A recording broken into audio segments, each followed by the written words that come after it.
जय हिंद, नमस्कार, प्रणाम सभी को। साथियों, आज की इस क्लास में मैं फिर से आपके लिए लेकर आया हूं क्लास 12th हिस्ट्री के मॉडल पेपर को। मैंने आपको बताया था कि मैं आपकी क्लासेस भी लेते रहूंगा, साथ ही साथ मैं आपको मॉडल प्रश्नों का भी प्रैक्टिस करवाते चलूंगा। तो आज की इस वीडियो में आपके समक्ष प्रस्तुत हूं मैं लेकर एक नए मॉडल पेपर को, जिसका पहला प्रश्न आपके समक्ष है। पहले प्रश्न को देखिएगा साथियों और आंसर करने का भी प्रयास कीजिएगा। पहला प्रश्न देखिए कि सिंधु घाटी के निवासियों को किस धातु का ज्ञान नहीं था। ऑप्शन है सोना, चांदी, लोहा, तांबा। चलिए आंसर कीजिए फटाफट से, चैट सेक्शन में सब लोग लिखिए। तो आप लोगों ने बड़े अच्छे से, जो मैंने पिछला मॉडल पेपर कराया उसको बहुत आप लोगों ने प्यार दिया था, अच्छे खासे बच्चों ने देखा था। तो मैं फिर से आप लोगों के लिए एक नया मॉडल पेपर लेकर आ गया हूं। तो फटाफट से आप लोग भी इस पे भी अपना प्यार बरसाइए और दोस्तों के साथ शेयर कीजिए और फटाफट से आप लोग आंसर करने का प्रयास कीजिए।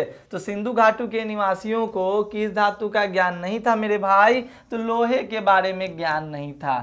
याद रखोगे, लोहे के बारे में ज्ञान नहीं था। बाकी जो भी है पुरातत्व के आधार पे ये पूरा का पूरा सिंधु घाटी की कहानी लिखी गई है।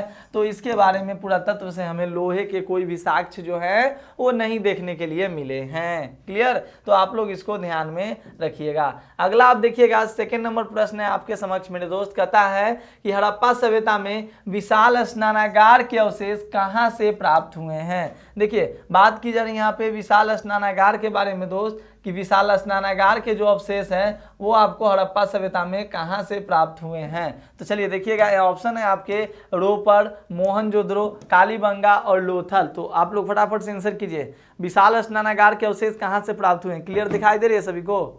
चलिए, हड़प्पा सभ्यता में विशाल स्नानागार के अवशेष, चलिए क्लियर है। तो हड़प्पा सभ्यता में विशाल स्नानागार के अवशेष कहां से प्राप्त हुए हैं दोस्तों? तो मोहनजोदड़ो से। आपके क्या? तो मोहनजोदड़ो आपके सही जवाब हो जाएंगे। मोहनजोदड़ो से हड़प्पा सभ्यता में विशाल स्नानागार के अवशेष प्राप्त हुए हैं। क्लियर? नेक्स्ट प्रश्न को देखिएगा। अगला जो प्रश्न है आपका, प्रश्न संख्या 3 देखिए, लोथल किस नदी के किनारे स्थित है। प्रश्न क्या कहता है मेरे भाई कि लोथल जो है आपका वो किस नदी के किनारे स्थित है। ऑप्शन है सिंधु, ब्यास, भोगवा और रावी। तो याद रखिएगा सही जवाब बिल्कुल ऑप्शन सी वाले सही हैं। भोगवा जितने बच्चे लगा रहे हैं बिल्कुल सही है मेरे भाई। भोगवा आपका सही जवाब हो जाएगा। लोथल किस नदी के किनारे स्थित है? तो भोगवा नदी के। सिंधु पर तो मोहनजोदड़ो आपका टिका हुआ है। सिंधु के निकट तो आपका मोहनजोदड़ो जो है दोस्तों, रावी के निकट पे आपका हड़प्पा है साथियों। तो ये सारे टर्म्स आप मेंशन करोगे, ध्यान में रखेंगे, तभी जाकर आपको आगे के टर्म्स जो होंगे वो क्लियर होंगे। चौथा नंबर प्रश्न देखेंगे हम लोग। 4 नंबर प्रश्न कहाँ गया जी? अरे कहाँ तुम जा रहे हो भाई? तुम भागते ही चले जा रहे हो, मैं तुमको नीचे कर रहा हूँ। 5 के बाद डायरेक्ट 4 नंबर प्रश्न में देखना है ना। अच्छा, धीरे से स्क्रॉल करना होगा, धीरे से इसको स्क्रॉल करना होगा। देखिएगा, चौथा नंबर प्रश्न आपका है, कहाँ गया जी? 1 मिनट रुक जाइए। 4 नंबर प्रश्न देख लीजिएगा। कंट्रोल माइनस हुआ कम। चलो अब इस पे तो दिखाई दे। चलिए अच्छा, चौथा नंबर प्रश्न, 4 नंबर प्रश्न देखिएगा। अब आपको दिखाई दे रहा होगा, थोड़ा इसको साइज के मतलब साइज में कमी किया गया है, कमी किया मैंने, तब जाकर अब आपको दिख रहा होगा। चौथा नंबर प्रश्न देखिए, फटाफट से कीजिएगा आंसर सभी लोग। चौथा नंबर प्रश्न देखिए क्या कहता है मेरे भाई कि हड़प्पा सभ्यता किस युग की सभ्यता है। युग के बारे में पूछा है। तो इसके टाइम में देखिए कांसे का सबसे अधिक प्रचलन था, इसीलिए जो पुरातत्वविद होते हैं या जो इतिहासकार हुए उन लोगों ने इस सभ्यता को कांस्ययुगीन सभ्यता के नाम से भी जाना, कांस्ययुगीन सभ्यता का भी नाम दिया। इसलिए हड़प्पा सभ्यता को कांस्य युग की सभ्यता के नाम से भी जाना जाता है। क्लियर? तो इसको भी आप अपने माइंड में मेकअप करके रखिएगा। और जितने भी प्रश्न को पढ़ा रहा हूं सारे प्रश्न अत्यधिक इंपॉर्टेंट हैं, इसको आप याद करने का भी प्रयास करेंगे। 5वां देखिए कि मोहनजोदड़ो किस भाषा का शब्द है दोस्तों? तो मोहनजोदड़ो जो है आपका वो सिंधी भाषा का शब्द है। जिसका अर्थ क्या होता है, इसके अर्थ की बात कर ले, चैट सेक्शन में लिखिए तो भाई आपको भी पता है कि मोहनजोदड़ो का अर्थ क्या होता है। तो अर्थ होता है इसका मृतकों का टीला, या यूं कहें कि शवों का टीला। मृतकों का टीला जो होता है इसका अर्थ होता है मोहनजोदड़ो का अर्थ। यहाँ से बहुत ज़्यादा समाधान आपके मिले हैं। समाधान कहने का मतलब कि मृण मूर्तियाँ के साथ साथ यहाँ पे बहुत सारे लोगों को दफनाए गए के साक्ष्य यहाँ पे बहुत ज़्यादा मिले हैं, जिसके कारण इसको मृतकों का टीला के नाम से भी जाना जाता है। चलिए अगला प्रश्न देखिए, प्रश्न संख्या 6 नंबर। थोड़ा सा ही स्क्रॉल करना हुआ, नहीं तो ऊपर भाग जाता है। 6 नंबर प्रश्न देखिएगा, लोथल किस राज्य में स्थित है मेरे भाई? गुजरात में, पश्चिम बंगाल में, राजस्थान में या पंजाब में? तो लोथल जो आपका है वो गुजरात में स्थित है। लोथल कहाँ में है? तो गुजरात में आपका लोथल है, तो इसको आप ध्यान में रखिएगा। ये बंदरगाह था, लोथल क्या था, तो एक बंदरगाह था, ये भी आप मेंशन रखेंगे अपने दिमाग में। देखिए फिर से ऊपर भाग रहा है ना, धीरे धीरे से करना होता है। चलिए यहाँ से 7 नंबर प्रश्न देखिएगा। 7 नंबर प्रश्न क्या है, इंडिका के लेखक कौन है मेरे दोस्त। 7 नंबर प्रश्न देखिए यहाँ पे दिखाई दे रहा है, थोड़ा सा और मैं ऊपर करूँ, ज़्यादा नहीं। तो यहाँ पे देखिए प्रश्न आपका 7 नंबर क्या कहता है कि इंडिका के लेखक कौन है, कौटिल्य साहब, मेगस्थनीज साहब, कालिदास जी या हरिसेन जी। तो इंडिका जो है वो, जिससे कि ये क्या है, एक तरह का इंडिका जो है एक तरह का साहित्यिक स्रोत है, और इससे हमें किसके बारे में जानकारी मिलती है, तो इससे हमें जो है मौर्य वंश के बारे में जानकारी मिलती है, जो रचना किया गया है मेगस्थनीज के द्वारा लिखा गया है। इंडिका की रचयिता कौन है, तो मेगस्थनीज साहब द्वारा इंडिका की रचना की गई है दोस्तों। चलिए 7 के बाद 8 नंबर भी तो देखना था, 7 के बाद तो 8 नंबर भी तो देखना था। देखिए 8 नंबर प्रश्न है साथियों, कि धम्म की शुरुआत किसने की थी। इसमें ऑप्शन नहीं है, नेक्स्ट पेज में ऑप्शन है, मैं यहीं पे इसका आंसर बताता हूं आपको। धम्म की शुरुआत किसने की थी, आप लोग चैट सेक्शन में आंसर तो लिखिए। धम्म की शुरुआत किसने की थी, तो सही जवाब आपके हो जाएंगे, धम्म की शुरुआत करने वाले आपके मौर्य वंश के तीसरे सबसे प्रतापी शासक अशोक द्वारा धम्म की शुरुआत की गई थी। तो ये भी आप अपने माइंड में इसको फिट बैठाइएगा, माइंड में इसको भी फिट बैठा लीजिएगा। चलिए 9 नंबर प्रश्न तो नेक्स्ट पेज में अभी हम लोगों ने देखा ही था, तो मिल ही जाएगा। देखिए नेक्स्ट 9 नंबर प्रश्न है कि मौर्य वंश का प्रथम शासक कौन था।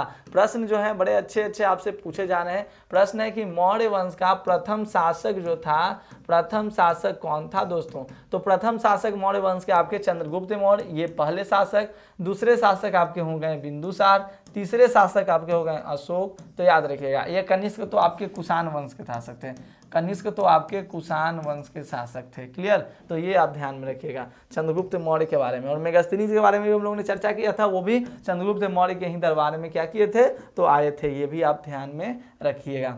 अगला प्रश्न देख लीजिए कि गुप्त काल में कौन चीनी यात्री जो है वो भारत आया था। तो गुप्त काल के दौरान चीनी यात्री भारत आया था, तो यहाँ पर फाहियान, गुप्त काल के दौरान चीनी यात्री जो है फाहियान जो है वही हमारे यहाँ भारत में आए थे। बड़े अच्छे जवाब आपके आ रहे हैं, मजा आ जाता है आप लोग के कमेंट देखकर। और एक बार याद रखिएगा, जो लोग बाद में इस वीडियो को देख रहे हैं ना, जो लाइव चैट नहीं कर पा रहे वो कमेंट सेक्शन में आंसर दिया कीजिए यार, तब तो पता चलता है मुझे कि आप लोग सच में देख रहे हो वीडियोज को।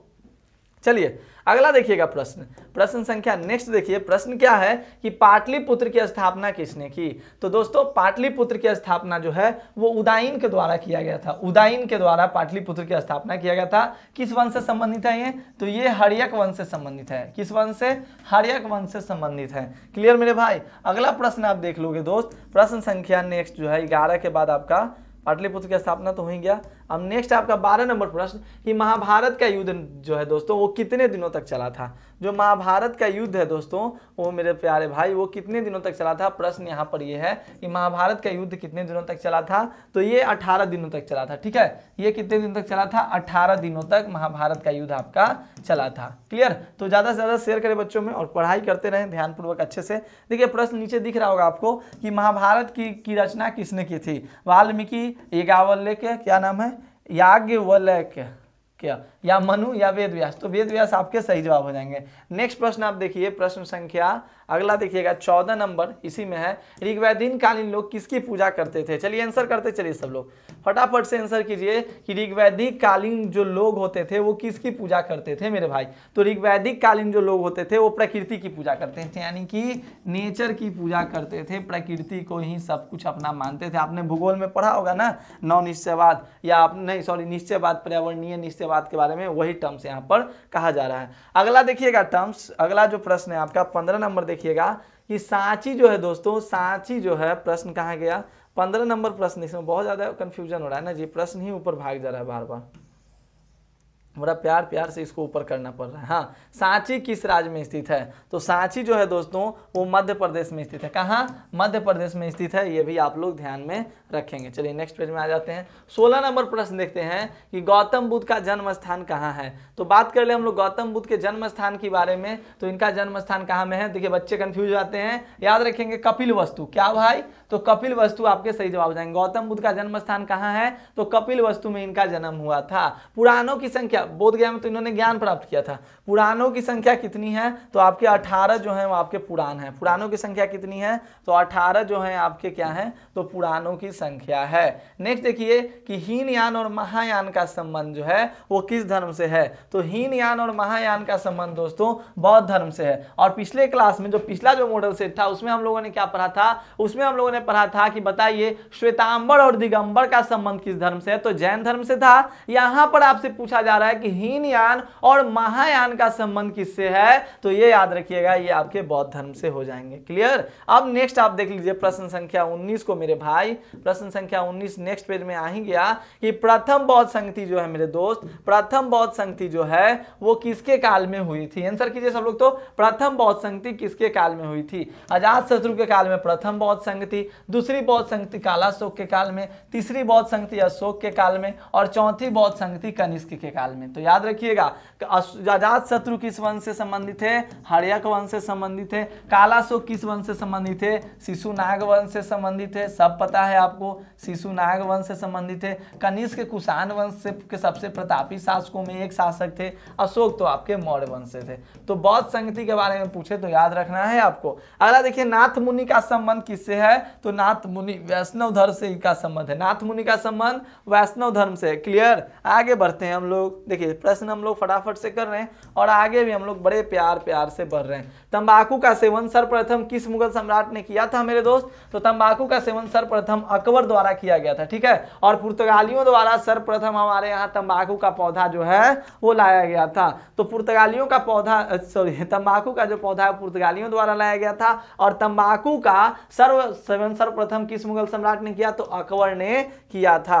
अगला देखिएगा प्रश्न संख्या यहाँ पे क्या कहता है, प्रश्न संख्या 22 है कि आईने अकबरी कितने भागों में विभक्त है। तो दोस्त यहाँ पे ऑप्शन नेक्स्ट पेज में मैं बता दूं, आईने अकबरी जो है 5 भागों में विभक्त है। और ये भी याद रखिएगा कि आईने अकबरी के अनुसार अगर आपसे भूमि पूछ दे मेरे भाई कि भूमि कितने भागों में विभक्त है, तो भूमि 4 भागों में विभक्त है। क्लियर। चलिए तो नेक्स्ट हम लोग अगला अपना 23 नंबर प्रश्न देखते हैं जो कि अगले पेज में होगा। तो 23 नंबर प्रश्न आपका क्या है दोस्तों, कि अकबरनामा के अनुवादक कौन थे। देखिए 23 नंबर प्रश्न को प्रश्न कहता है कि अकबरनामा के जो आपके अनुवादक कौन थे, तो बेबड़ीज आपके हो जाएंगे। अगला देखिए फतेहपुर सीकरी को किसने अपनी राजधानी बनाया था, तो फतेहपुर सीकरी को जो है दोस्तों अकबर ने अपनी राजधानी बनाया था। तो ये भी टर्म्स आप लोग क्या करेंगे, तो माइंड में आप सेट रखिएगा, क्योंकि सारे जो प्रश्न मैं करा रहा हूं मेरे भैया वो सारे प्रश्न आपके क्या हैं, तो इंपॉर्टेंट हैं। नेक्स्ट प्रश्न आप देखिए, अकबरनामा के हो गया, फतेहपुर सीकरी हो गया। भारत में मुगल वंश की स्थापना पूछी जा रही है, उससे पहले एक और प्रश्न है कि अकबर का संरक्षक कौन था, बैरम खां आपके ऑप्शन ए हो जाएंगे। अकबर का संरक्षक कौन है दोस्तों, तो बैरम खां आपके ऑप्शन ए सही जवाब हो जाएंगे। अकबर का संरक्षक बैरम खां। नेक्स्ट आप प्रश्न देखिए यहीं पे कि भारत में मुगल वंश की स्थापना किसने की थी, तो आपको पता है बाबर द्वारा भारत में मुगल वंश की स्थापना की गई थी। तो याद रखिएगा। अगला ताजमहल किस नदी के किनारे स्थित है मेरे दोस्त, तो ताजमहल जो है यमुना नदी के किनारे स्थित है। किसके, तो यमुना नदी के किनारे आपका ताजमहल जो है वो आपका स्थित है। क्लियर। नेक्स्ट प्रश्न आप देख लीजिए, प्रश्न संख्या जो है आपका 28 के बाद 29 नंबर, गोपुरम का संबंध किससे है दोस्तों, तो गोपुरम का संबंध जो है वो मंदिर से। गोपुरम का संबंध किससे है, तो मंदिर से है। और साम्राज्य से पूछे तो विजयनगर साम्राज्य से गोपुरम का जो जनरली जो है वो आपका संबंध है। तो गोपुरम का संबंध अगर आपसे पूछे किस साम्राज्य से है, तो वो आपके विजयनगर साम्राज्य से। लेकिन ऐसे पूछे तो इसका जो जनरली जो संबंध है वो आपके मंदिर से है। क्लियर। अगला देखिएगा, रूस में भारत विद्या का जनक किसे कहा जाता है, तो जीएस लिविदेव को रूस में भारत विद्या का जनक कहा जाता है। जीएस लिविदेव आपके सही जवाब हो जाएंगे। क्लियर। तो जीएस लिविदेव को कहा गया। अगला देखिएगा, निम्न में से महिला संत कौन थी, तो ऑप्शन है कि आपके मीरा अंडाल कराइकल। देखिए मॉडल पेपर आपके लिए इतना इंपॉर्टेंट है दोस्तों, क्यों इंपॉर्टेंट है, क्योंकि मॉडल पेपर से आपके एग्जाम में जो है वो प्रश्न बन जाते हैं। और मॉडल पेपर अगर आप कर लीजिएगा, कहाँ चला गया जी प्रश्न, मॉडल पेपर अगर आप कर लीजिएगा, शायद इधर था, हाँ, मॉडल पेपर अगर आप कर लीजिएगा तो आपके बहुत सारे क्वेश्चन आसानी से बन जाएंगे। और अभी से ही आप मॉडल पेपर को करने में लग जाइए। प्रश्न है आपका कि निम्न में से महिला संत कौन थी, तो मीरा अंडाल कराइकल ये सब महिला संत थी आपकी। तो ऑप्शन डी आपके सही जवाब हो जाएंगे। महाराष्ट्र के संत कौन नहीं थे, तो ऑप्शंस को देखते हैं तब ना पता चलेगा कि महाराष्ट्र के संत कौन नहीं थे। ऑप्शन देखिए, ऑप्शन है तुकाराम, रामदास, ज्ञानेश्वर महाराज या चैतन्य जी। तो ज्ञानेश्वर महाराज महाराष्ट्र के, तुकाराम महाराष्ट्र के, रामदास, चैतन्य आपके सही जवाब हो जाएंगे दोस्तों, चैतन्य आपके सही जवाब हो जाएंगे। अगला प्रश्न देख लेते हैं हम लोग, 33 नंबर प्रश्न देखते हैं। तलवंडी किसका जन्म स्थान है? तो तलवंडी में गुरु नानक जी का जन्म हुआ था मेरे भाई, तलवंडी में गुरु नानक का जन्म हुआ था। जय हो प्रभु, बिल्कुल सही आंसर लगा रहे हैं। आंसर इसी तरह से करते चलिएगा। नानक, तलवंडी किसका जन्म स्थान है? तो गुरु नानक जी का। निम्नलिखित में से कौन विष्णु को अपना पति मानती थी? तो अंडाल जो थी वो विष्णु को अपना पति मानती थी। मीरा तो श्री कृष्ण की प्रियतम थी, कृष्ण को अपना आराध्य मानती थी, लेकिन अंडाल जो थी वो विष्णु को अपना पति मानती थी, याद रखिएगा। अगला देखिए, विलियम हॉकिंस किस शासक के काल में भारत आया था? तो विलियम हॉकिंस दोस्तों वो जहांगीर के काल में भारत आया था। विलियम हॉकिंस जहांगीर के काल में भारत आया था। अगला प्रश्न है, नेक्स्ट प्रश्न देखिएगा। सारे प्रश्नों को मैं करा दे रहा हूं, जितने भी आपके मॉडल पेपर के प्रश्न हैं धीरे धीरे। इब्न बतूता ने अपनी यात्रा का विवरण किस भाषा में लिखा? तो अरबी भाषा में। इब्न बतूता ने अपनी यात्रा का विवरण जो है वो अरबी भाषा में लिखा था मेरे भाई, अरबी भाषा आपके सही जवाब हो जाएंगे। अगला देखिएगा कि कर्नवालिस कोड कब बना दोस्तों? तो कर्नवालिस कोड जो है लॉर्ड कर्नवालिस के द्वारा लागू किया गया था, ये 1793 ईस्वी में। कब? तो 1793 ईस्वी में आपका कर्नवालिस कोड बना। महलवारी बंदोबस्त किसके द्वारा लागू किया गया था? तो महलवारी बंदोबस्त जो है, ऑप्शंस को देखिए और आप लोग आंसर करने का प्रयास कीजिए, तो मार्टिन बर्ड बिल्कुल सही जवाब हो जाएंगे। यहां पर आरा में 1857 के विद्रोह का नेतृत्व किसने किया? सबसे निचला जो प्रश्न है देखिए, ये आरा में 1857 के विद्रोह का जो है मेरे भाई वो नेतृत्व किनके द्वारा किया गया था? तो आरा में कुंवर सिंह के द्वारा, पीर अली के द्वारा पटना में, पीर अली के द्वारा पटना में इसका नेतृत्व जो है वो किया गया था, तो ये ध्यान रखेंगे। अगला प्रश्न देख लेते हैं 40 नंबर, चलो स्क्रॉल हो जाओ। संथाल विद्रोह का नेता कौन था? तो संथाल विद्रोह का नेता था सिद्धू और कान्हू। नया एप्लीकेशन मैंने अभी इंस्टॉल किया पीडीएफ के लिए, तो थोड़ा सा चलाने में अभी थोड़ा दिक्कत हो रहा है, लेकिन फिर मैं चलाते चलाते इसका मास्टर बन जाऊंगा, जैसे धीरे धीरे सबका एक्सपीरियंस हो जाता है। तो संथाल विद्रोह का नेता कौन था? सिद्धू और कान्हू जो थे वो आपके संथाल विद्रोह के नेता थे। दक्कन दंगा आयोग कब गठित हुआ था? 1875 ईस्वी में गठित हुआ था, अकॉर्डिंग टू एनसीईआरटी। गूगल करो तो 76 दिखाएगा, लेकिन एनसीईआरटी 1875 दिखाएगा, और हमें एनसीईआरटी के तहत ही चलना होता है भैया, ठीक है। अगला देखिएगा, कहाँ चले जा रहे हो जी, हे भगवान, क्या से क्या हो रहा है।